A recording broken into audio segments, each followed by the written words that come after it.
I just heard something on Twitter that it was an interview with Nick Saban. I really want to jump right into this and appreciate all the support people are giving us on the YouTube channel here. And we're just going to jump right into this quote and try to keep this to around 10 minutes.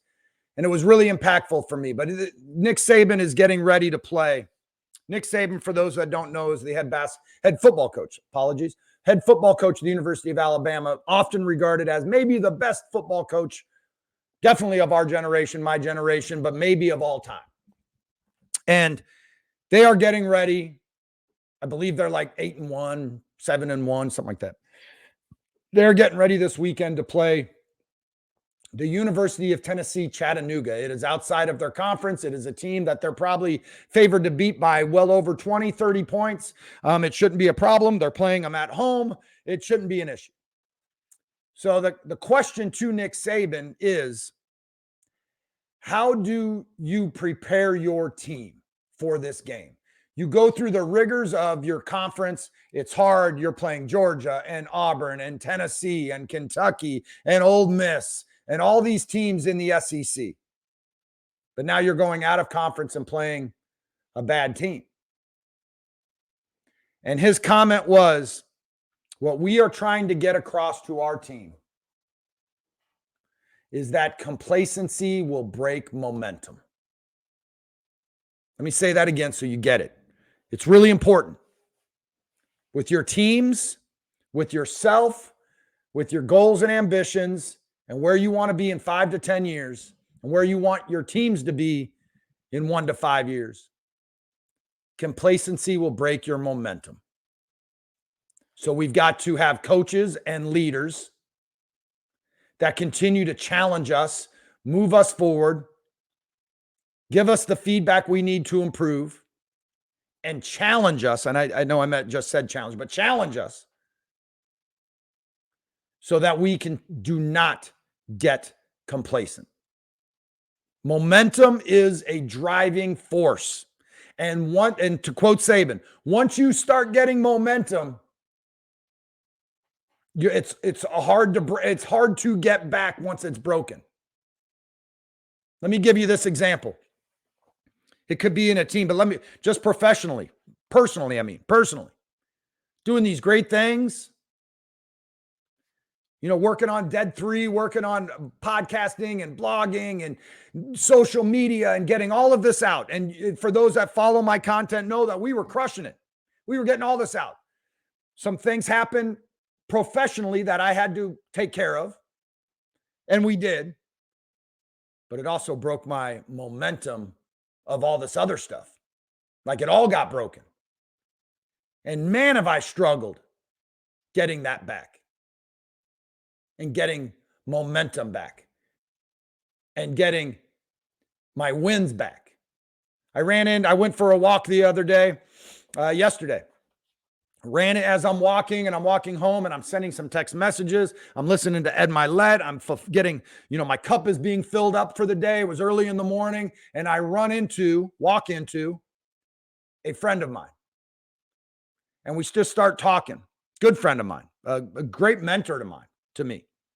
And as we're talking, I was just down, and I was frustrated, and I've been complacent.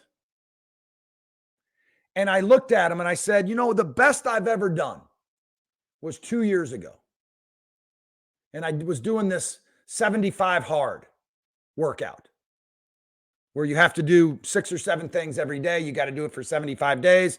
You can't break it. If you break it, you got to start over on day 1. Even if you're on day 72 and you don't do all 7 of these things, you got to start over again you got to be able to do it for 75 days.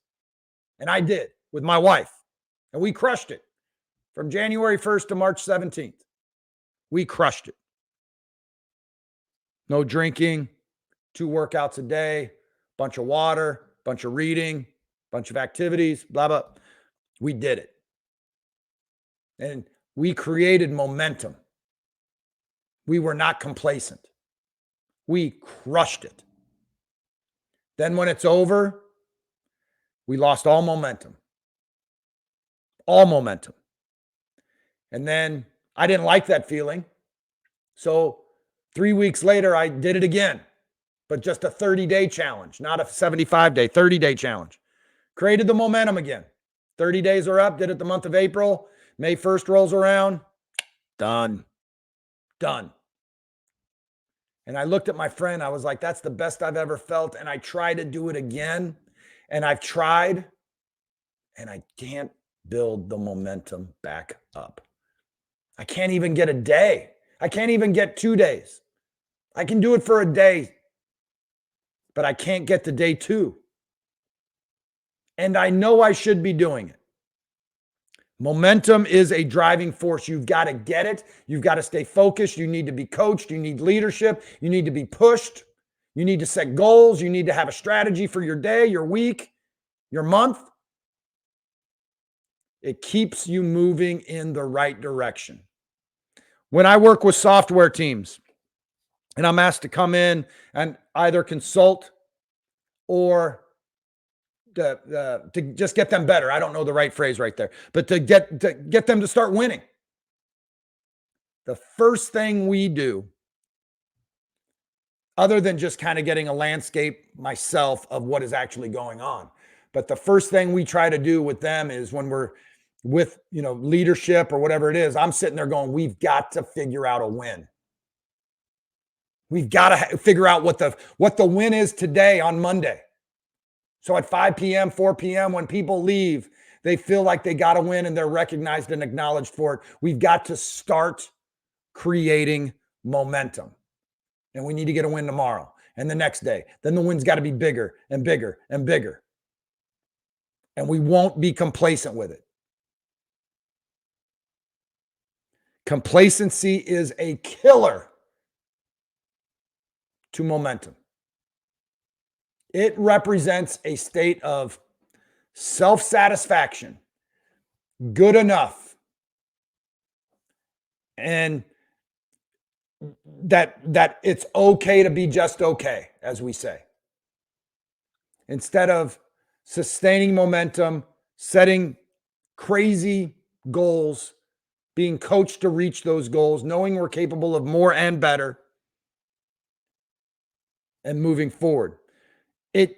Complacency allows you to sit on the couch and eat a bag of Cheetos and say it's okay. And now all of a sudden you haven't run for a week. You haven't been eating well. You haven't been crushing your goals. Man, it's so easy to sit there and say, I'm just going to go take a nap and not do a run. It's so easy to say, I'm not going to make that phone call. I'll get to it tomorrow. Hey, I'm going to set a goal of 10 phone calls. I'm not going home till I get this. I'm going to reward myself when I do. It's what I need to do, not what I want to do. I'm reading this book, holding it up here, called The Atomic Habits by James Cleary. And the portion of it that I read this morning that is great is, man, there's need to, and there's want to. And the habits that we need to create should be the the need tos. I need to go running. I want to sit on the couch and watch Sports Center. Okay. When I'm done with my need tos, I will do my want tos. I will not be complacent. I will not break momentum. I will be resilient and have a positive mindset to continue to push me towards my goals, my outcomes, my results that I need. So I continue with momentum. Don't let your teams become complacent. So what's Nick Saban doing? Nick Saban is saying, man, we play Chattanooga this week. He's probably with his coaching staff. He's nervous about it. Any coach at any level is always worried about the next opponent. Does he believe that they should win? Absolutely. He's not playing Georgia where he's like, we've got to do this in order to win. They're that good. He knows that they should beat Chattanooga regardless of things, but he's also sitting there saying, if we allow them to get complacent, we will get our asses kicked. And not only that, it'll break momentum. So as we prepare for the next round of opponents and the SEC championship and maybe a national championship in the playoffs, we would have broken momentum. And we can't get it back. So let's challenge them. Let's focus on today, this practice, this time period. Let's get A pluses. Let's not be complacent. Let's coach them to be great. Let's coach them to realize and get them beyond what they're capable of. And let's not break momentum, and let's bust their ass on Saturday, and let's get ready for the SEC championship, because that game, that week, is easy to talk up. Everybody's focused, locked in, ready, driven, motivated for those games. But this week's games were not. Right? That struck me this week. Struck me today as I listened to that. It was from the Pat McAfee show. And he was interviewing Saban. And again, the quote is, we can't let our team be complacent, because complacency breaks momentum. Don't let your teams be complacent. Get after them, challenge them, acknowledge them, value them, care for them, but understand we're going to push you. Here's the phrase. They have greatness in them. You have greatness in you. Your teams have greatness in them. Let's get it out of them. Have a great rest of your week.